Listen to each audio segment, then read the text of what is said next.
Squid Game is a fictional South Korean survival television series that premiered with all episodes of the first season available on Netflix on September 17, 2021. The series rose to viral success and became the first Korean drama to gain the #1 spot on Netflix's top 10 weekly watch list.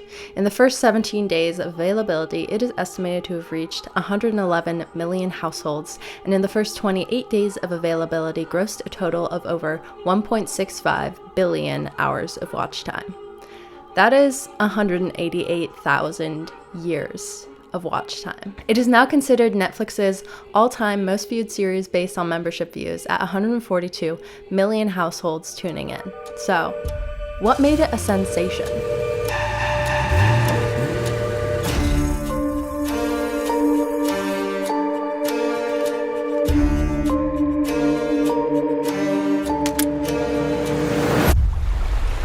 The show follows underdog Seong-tae as he enters a secret high-stakes competition against 456 others for the chance to win 45.6 billion won, which is about 38 million US dollars. Each round of the tournament consists of a popular children's game, beginning with red light, green light, but including dalgonya, marbles, and tug-of-war. The twist? If you lose one of the games, you die. Violently. The series earns its name from the final competition of the show, a popular Korean children's game called Squid, or Onjinggeo. Squid Game is a bit of a passion project for director Dong-hyuk, who spent over a decade crafting it, partially in response to the global financial crisis of the late noughts. In an interview with IndieWire, he said, quote, "I conceived of the theories for the show in 2008. At the time, there was the Lehman Brothers crisis. The Korean economy was badly affected, and I was also economically struggling. Over the past 10 years, there were a lot of issues. There was the cryptocurrency boom, where people around the world, especially young people in Korea, would go all in and invest all their money into cryptocurrencies. And there was the rise of IT giants like Facebook, Google, and in Korea, there's Naver. And they are just restructuring our lives. It's innovative, but these IT giants also got very rich. And then Donald Trump became the president of the United States, and I think he resembles one of the VIPs in the Squid Game. It's almost like he's running a game show, not a country, like giving people horror. After all these issues happened, I thought it was about time this show goes out into the world." At the time of its release, Squid Game was available in 37 subtitled languages and 34 dubbed languages. The availability of dubbed versions made the barrier to entry lower for those unfamiliar with or unwilling to watch subtitled media. This made it all the more accessible to a global non-Korean speaking audience, but it's not the first Korean television series that's been available to Netflix's global audience. Netflix has an entire subsection dedicated to Korean dramas, and I think it's quite possible that these other television series walked so Squid Game could run. But in order to understand just how the series gained this kind of watch time so quickly, we need to understand one important question. Why is Squid Game so bingeable? Bingeability is a topic I have been exploring in regards to how streaming platforms like Netflix, Hulu, and Amazon Prime make it possible for viewers to watch one episode after another on demand. This has corresponded with and reinforced the rise of television series with serialized narrative structures. We need to take a second to talk about the difference between episodic television structure and serial television structure. With a serial structure, it is important to watch each episode in order to grasp the overall story of the season or the story across the series as a whole. A viewer wouldn't be able to tune in the middle and understand the entirety of what's happening because more context is needed than provided in a given episode. Examples of serialized television include Game of Thrones, Russian Doll, and Bridgerton. In a series with a more episodic structure, watch order is less important, and viewers are able to pick and choose what to watch when, because the underlying story arc, if there is one, and character dynamics advance more slowly. You're not going to miss a whole bunch of narrative information if you skip an episode. Examples include Friends, New Girl, The Office, and Scooby-Doo. Now, these two categories exist on a sliding scale. Many serialized television shows have arcs within individual episodes, like Squid Game, with each episode centering around a competition, and more episodic television often has some long game underlying story. But it is important to note their distinction in defining serial television's rise in popularity. With broadcast television viewing, the possibility of missing an episode because your DVR was full existed.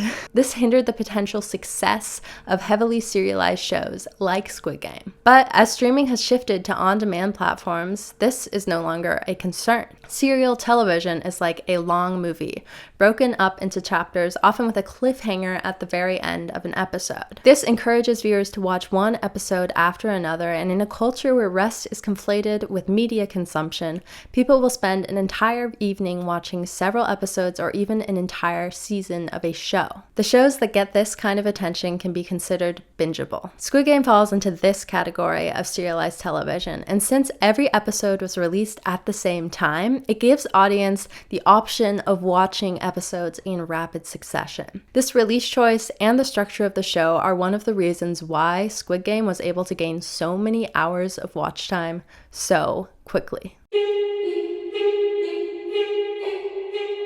The numbers don't lie. Squid Game was a sensation in terms of viewership, but that's not where the story ends, or where it begins. A group of researchers at Durham University sought to understand the viral success of Squid Game in their study titled Binge Watching and the Role of Social Media Virality Towards Promoting Netflix's Squid Game by using a form of data analysis called social network analysis. Here is how they describe the concept of virality. In the absence of a robust and systematic concept and definition of virality, the phrase has been used as a synonym for the rapid and successive spreading of a message across social media and growing exponentially. In their study, the group sought to understand Twitter's role in the promotion of Squid Game leading up to its release. They did this by designating different network groups centered around an individual Twitter account. These accounts were deemed influencer accounts, and they included a series of individuals, fan accounts, and Netflix's official Twitter account, among others. It's important to note that the definition of influencer here was defined in this particular study as an opinion leader, and while it relates to the widely held definition of what it means to be an influencer, they do not mean the exact same thing. What they found was that the majority of the content tweeted by opinion leaders exposed their extended network to either plot discussions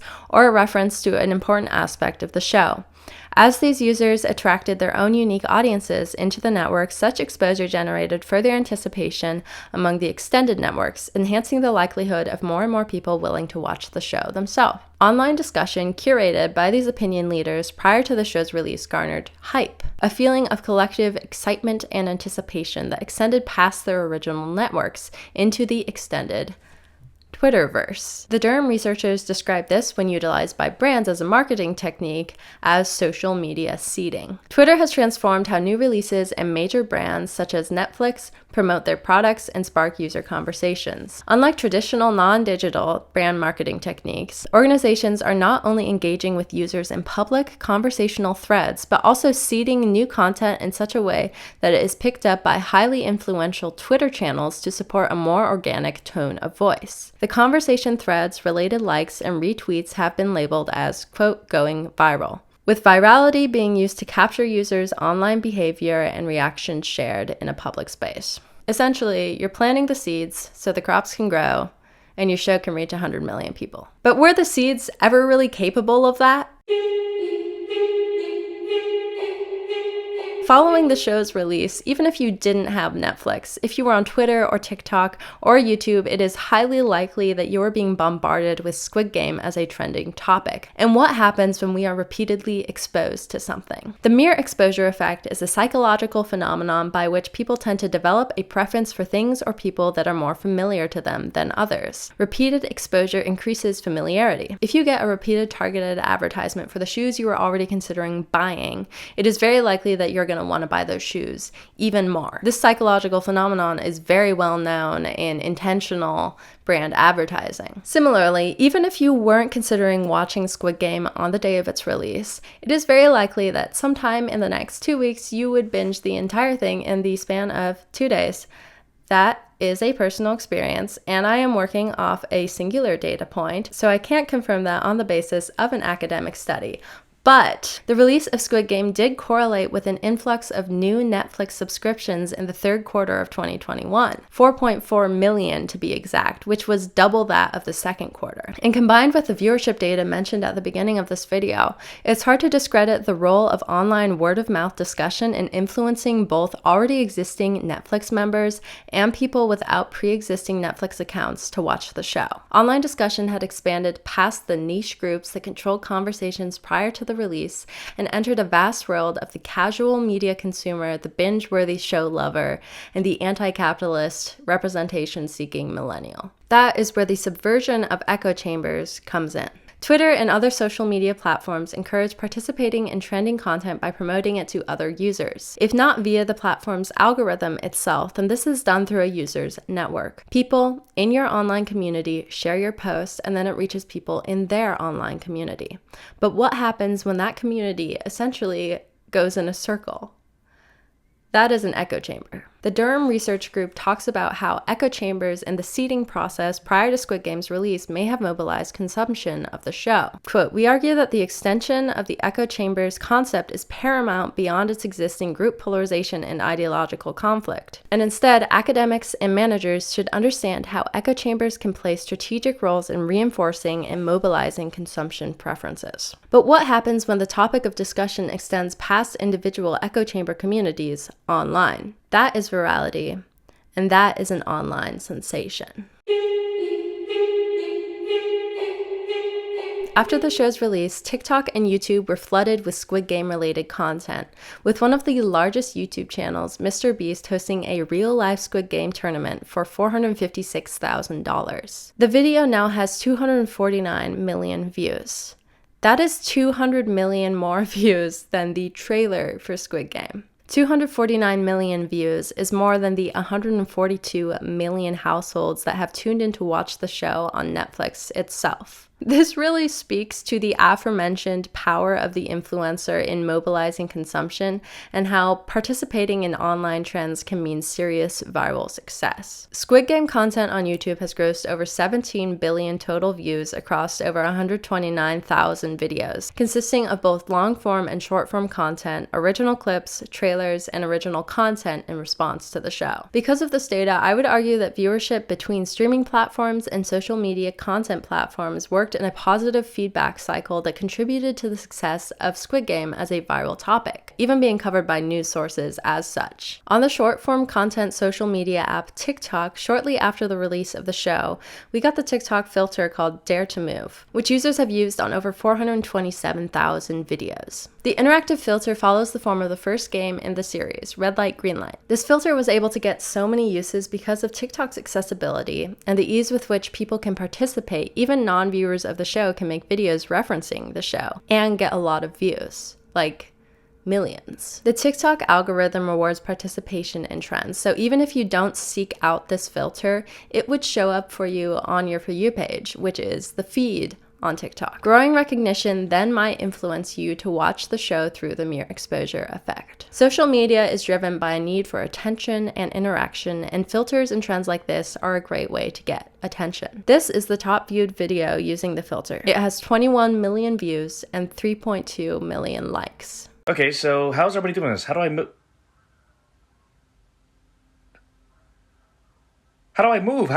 Oh, my mouth! Okay, so I just gotta get the... That's a dirty ass baby. Go!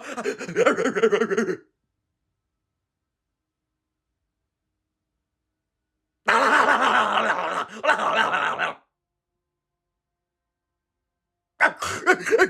almost there.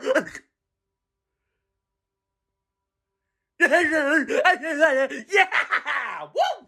It's funny. Like, okay. 21 million views? Once Squid Game was released, it felt like it took over the internet, and it kind of did. It was like we were in a huge Squid Game echo chamber. That's where trending content will get you. As it turns out, the subversion of an echo chamber really means just creating a larger echo chamber. Even if the lead up to the release of the show didn't garner quite this much attention, when the show was released, discussion absolutely exploded. In order to get the references and the memes, you had to watch the show. And so many people did, and then came back to participate. Squid Game found success in online virality that I'm saying the word right. I'm not supposed to say it right. I'm supposed to say it how everyone knows it's said. It's actually virility, not virality, but for the sake of consistency, I've been saying virality. Squid Game found success in online virality that extended past the platform it lived on. There is no doubt that it was a sensation, but what is it about the narrative content of the show itself that viewers found so appealing? It's possible that the shock value was enough, but in light of the culture of discussion that emerged around Squid Game and how so many people found a way to participate in it, it's not a surprise to me that a global audience with a shared experience of surviving through a life-changing, deadly pandemic would find some collective escapism in the world of Squid Game. It's a show about exploitation and power and class and poverty and violence.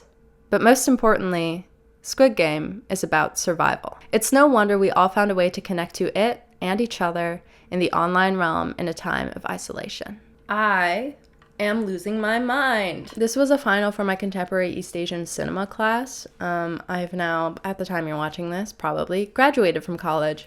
I am free and I can just make whatever I want and live my life and not have any more school assignments. I don't do my call to action anymore, so do what you want. Extrapolate. I trust you. You're on the internet. You know how to extrapolate. If you are my professor who've just found that I also posted this online, hello. Hi, Lisa. Now I'm gonna make money off of this. Okay. I'll see you in the next one.